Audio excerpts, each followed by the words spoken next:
Hello everyone, তোমরা সবাই কেমন আছো? নিশ্চয়ই সবাই খুব ভালো আছো।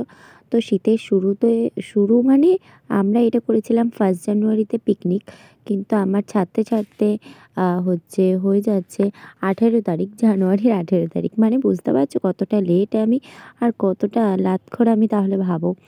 যাই হোক, এত মানে এই শীতের মধ্যে কে ভয়েস ওভার দেবে আর কে ভিডিও ছাড়বে, মানে এটা মানে আর কি বলবো।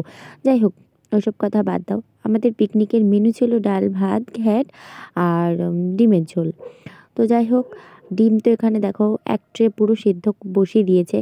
তো তারপরে এদিকে বৌদি রান্নাবান্না করছিল, আর এদিকে আমার সব দিদি বোনেরা সব কাটাকুটি করছিল। আর তোমরা কি ভাবছো আমি কই করছি? আমি, জানো না তোমরা, আমি তো ল্যাদখোর, বসেই ছিলাম সারাক্ষণ, কোনো কাজ করিনি পিকনিকে গিয়ে। আমি শুধু গেছি, খেয়েছি, নাচ করেছি, চলে এসেছি। তো তোমাদের রাতের ভিডিও তো দিয়েছিলাম, তোমরা অবশ্যই দেখে নিয়েছো। আর এটুকুই ভিডিওতে থাকছে। যদি ভালো লেগে থাকে লাইক কমেন্ট শেয়ার। আজকে